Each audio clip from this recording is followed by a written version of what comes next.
6 levels of intimacy with God. Why few enter the final stage. Let me ask you something that cuts a little deeper than a Sunday sermon. If God stopped speaking to you today, would you even notice? Not the routine of church, not the worship playlist or the Christian influencers. I mean Him, His voice, His presence, His weight in the room. Would your spirit feel the ache of silence, or would life just move on like usual? You see, we live in a time where it's easy to look spiritual without ever being intimate. We post verses we don't live, sing songs we don't mean, and pray prayers that never go past the ceiling. But God isn't fooled. He's not after applause. He's after proximity, and not just any kind, real, raw, unfiltered closeness that costs you something. The kind that shatters your pride and rebuilds your identity from the inside out. Most people will never experience that kind of intimacy. Not because God is far, but because they stop walking before they ever reach the depths. They settle for religion when they were invited into union, and that's what we're diving into. There are levels in your relationship with God, stages that many talk about, but few truly live. Today, we're going to uncover the 6 levels of intimacy with God and why so many never make it past the crowd. Level 1. Knowing about God, the crowd stage. This is where most people are stuck in the safety of the crowd. They know the name of God, they've heard the stories, they've memorized the verses, they might even serve in ministry, lead small groups, or sing on stage. But if you stripped all that away, if there were no Sunday services, no church lights, no online sermons, what would be left?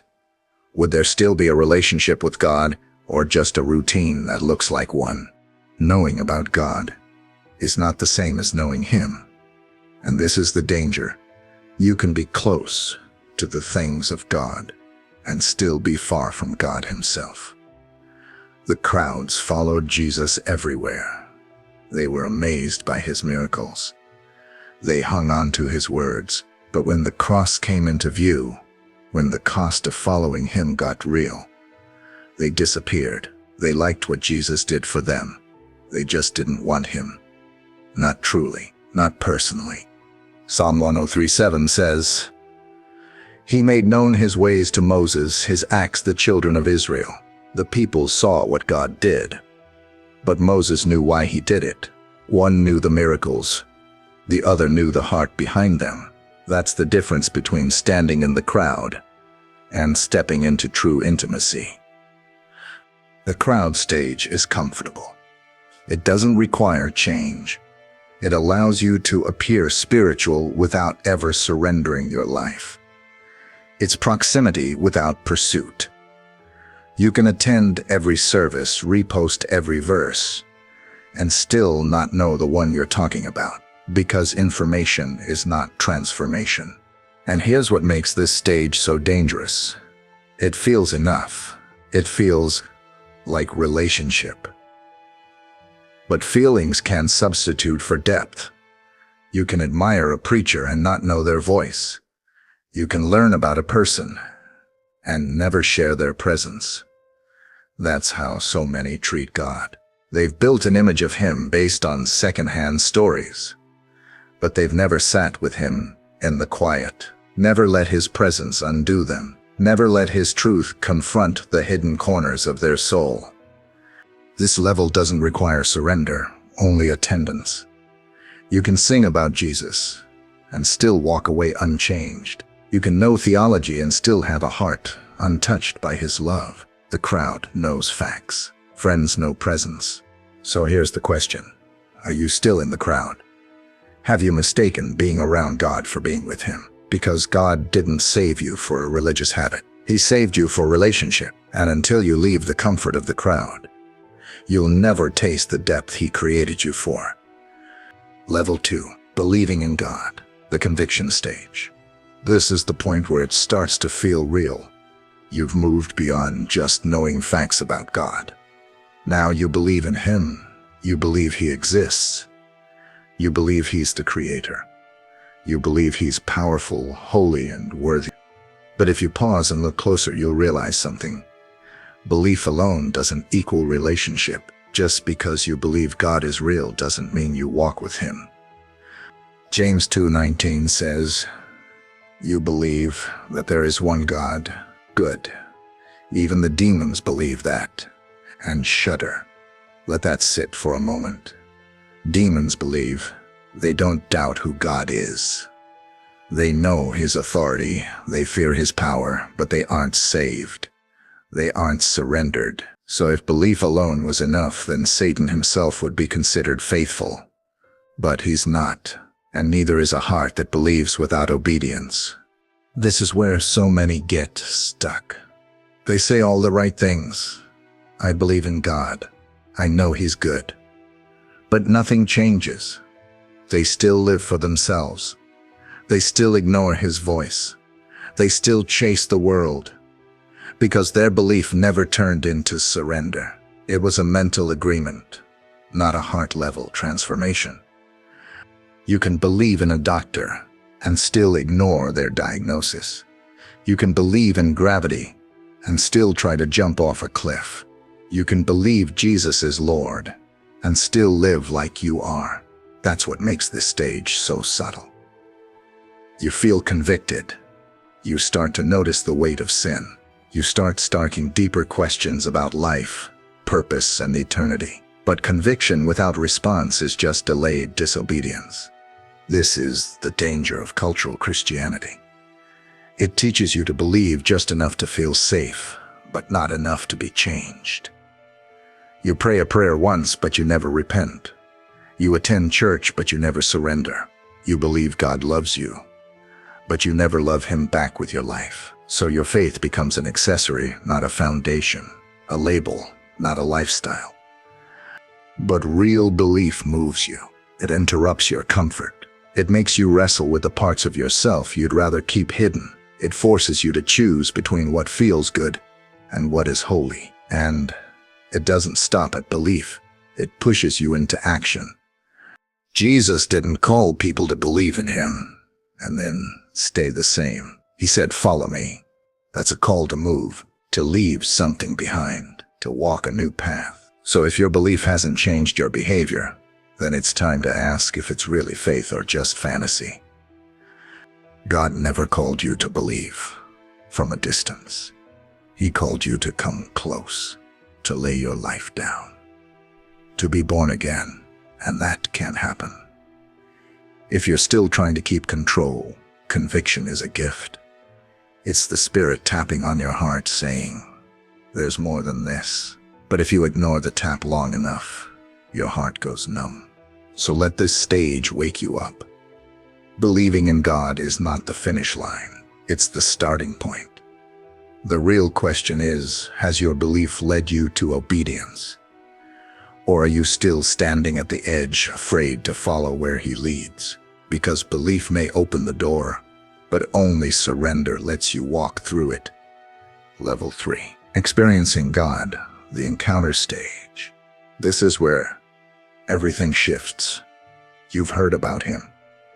You've believed in him. But now, he's no longer a distant idea. He's present. He's real. He's in the room. This is the encounter stage, where God breaks through the routine and makes himself known in a way that leaves you trembling. It's the moment when theology becomes testimony, when the one you've talked about suddenly talks back. Maybe it happens in a quiet moment of prayer. Maybe it hits you in the middle of worship. Maybe it finds you in your lowest place, where you thought God was silent and then suddenly he isn't. You feel something you can't explain. The air shifts. The tears fall. Your soul knows he's here, and nothing will ever be the same. That's what happened to Jacob in Genesis 28. He had a dream from God, woke up in awe, and said, "Surely the Lord is in this place, and I was not aware of it." That's what encounter does. It opens your eyes. It wakes you up to a reality you didn't know you were standing in. It makes you aware that God isn't just real, he's near. But listen closely. This level is not the end. It's an invitation. Too many people stop here. They chase the high of an experience, the emotions, the atmosphere. They try to recreate the moment instead of responding to the call. But encounters aren't for entertainment. They are for transformation. They're meant to shake you out of casual Christianity and launch you into surrendered living. Peter, James, and John saw Jesus transfigured in glory on the mountain. It was a holy moment. But Jesus didn't let them stay there. He led them back down into the mission. Because the point isn't to camp out in spiritual moment. The point is to carry the presence you encountered into the world that needs it. The danger of the encounter stage is that it can become addicting. You start to crave the moment more than the man. You want another powerful service, another emotional prayer, another wave of tears. But real intimacy isn't built in moments. It's built in movement, in choosing him after the moment fades, in walking it out when you don't feel anything at all. A true encounter with God marks you. It doesn't just make you cry. It makes you change. It doesn't just give you chills. It gives you conviction. It doesn't just stir your emotions. It breaks your pride. And once you've truly tasted his presence, religion will never satisfy you again. You'll know what it's like to be near him, and you'll hunger for more. But that hunger has to lead somewhere. It has to turn into pursuit. It has to drive you deeper, because God never gives you an encounter so you can stay the same. He reveals himself so you'll respond, so you'll leave the old behind, so you'll say yes to a life that's no longer yours. This stage is sacred. It's unforgettable. But it's not the destination. It's a doorway. Don't stop at encounter. Let it mess with your plans. Let it break your comfort. Let it push you into the kind of life that carries God, not just visits him. You weren't made to survive on moments. You were made to dwell in him. And the encounter is just the beginning of that journey. Level 4. Walking with God. The friendship stage. This is where the relationship starts to mature. It's no longer about feelings or just moments of encounter. It becomes a way of life, a rhythm, a walk. You're not chasing highs anymore. You're choosing consistency. You're not just meeting with God in church or during crises. You're walking with him through the ordinary, through the silence, through the everyday. This is where you stop asking God to bless your plans and start asking him to show you his. Walking with God means you've left the crowd behind. You've laid down the version of faith that only shows up when it's convenient. Now, he's your companion, your guide, your friend. That word friend, it's not small, it's sacred. Abraham was called a friend of God. Enoch walked with God so closely that one day he was just gone, taken. God didn't even let him taste death. That's what this level is about. Not flashes of glory, but daily nearness. But walking with God costs something. It means you don't get to hold on to your own path anymore. It means you surrender control. You walk at his pace even when it's slower than you like. You wait when he says wait. You move when he says move. It's not always loud. In fact, sometimes it feels incredibly quiet. But don't mistake silence for absence. Sometimes walking with God is less about hearing his voice and more about trusting his steps. At this stage, his voice becomes familiar. You begin to know when he's leading, even if he hasn't said a word. You start to sense what grieves his heart. You feel his joy when you obey. You begin to live from a place of shared life, not separate agendas. You talk to him while driving, while cooking, while thinking. He's not an appointment anymore. He's a presence you carry. But it comes with separation. Not everyone can walk this road with you. Some relationships won't survive this level. Some dreams will have to die. Some plans will have to be surrendered. Because walking with God means letting go of the life you built so you can receive the one He designed. He told Abraham, "Leave your country, your people, your father's household, and go to the land I will show you." Not the land you want, the land I will show you. That's the call. Trust without clarity, obedience without full direction. And here's what makes it holy. God isn't trying to rush you. He's trying to walk with you. This isn't about speed. It's about presence. You learn how to listen. You learn how to wait. You learn how to keep showing up, even when the fire isn't falling. And in that process, He shapes you. He teaches you. He fathers you. This is when Christianity stops being performance and starts becoming partnership. It's not about doing things for God anymore. It's about doing life with Him. You start to see the world differently. You start to love differently, forgive differently, think differently, because you're walking with someone who is not of this world, and He's changing you with every step. So ask yourself, are you walking with God, or are you asking Him to walk with you? Are you letting Him lead, or are you trying to lead and just sprinkle His name on top? Because friendship with God requires humility. It requires obedience. It requires trust. But if you keep walking, you'll discover something deeper than feelings or flashes. You'll find the kind of relationship that anchors you through every storm and carries you closer to His heart, step by step, day by day. A life walked with Him, not just around Him. Level 5. Loving God. The intimacy stage. This is the level where everything changes. It's no longer just about following God because you fear judgment or because you want His blessings. It's not about what He can do for you. It's about who He is to you. You love Him, not just with your words, but with your life, with your decisions, with your silence, with your obedience. This is where intimacy is born, and everything starts to feel sacred. At this stage, your relationship with God goes from duty to desire. You don't spend time with Him because you're supposed to. You do it because you can't stay away. You talk to Him in the stillness of the morning, not because it's part of your routine, but because your soul aches when you don't. You worship not to get something, but to give everything. Your love deepens. Your surrender becomes joy, not sacrifice. David understood this level. He was far from perfect, but he was after God's heart. Psalm 27:4 says, "One thing I ask from the Lord, this only do I seek, that I may dwell in the house of the Lord all the days of my life." He didn't ask for power or position.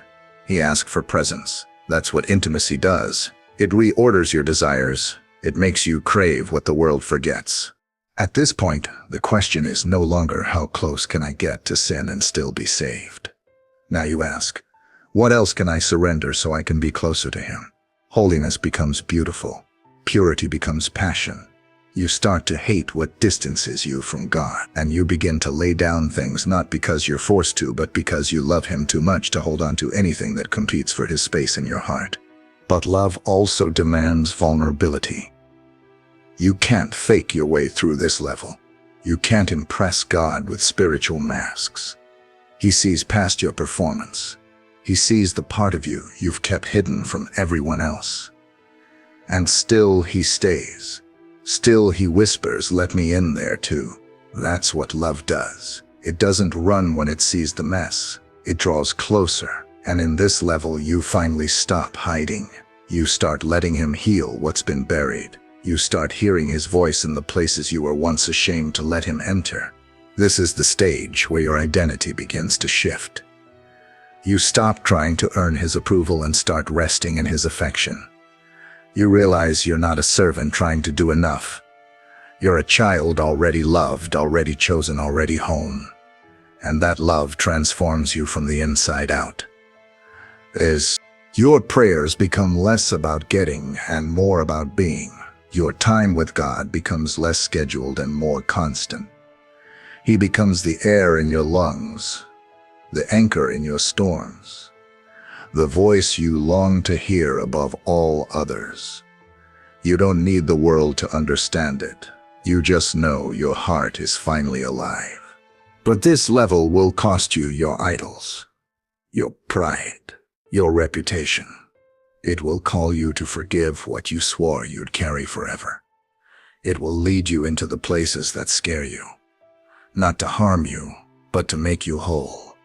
Because loving God will ruin your life in the most beautiful way. It will wreck your selfishness. It will dismantle your control. And it will build in its place a love so fierce, so personal, so steady that nothing can compare. This is the kind of love that cannot be shaken. And it's what God's been longing for all along. Not your polished prayers or your religious activity. Just you, fully present, fully honest, fully His. So if you've reached this stage, don't turn back. Let love lead you deeper. Let it make you holy. Let it make you brave. Because once you truly love Him, nothing else in this world will ever satisfy again. Level 6. Being one with God, the union stage. This is the rarest level of all.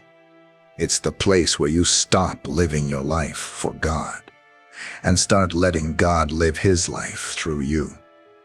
You're no longer striving to get closer, because closeness has become your nature.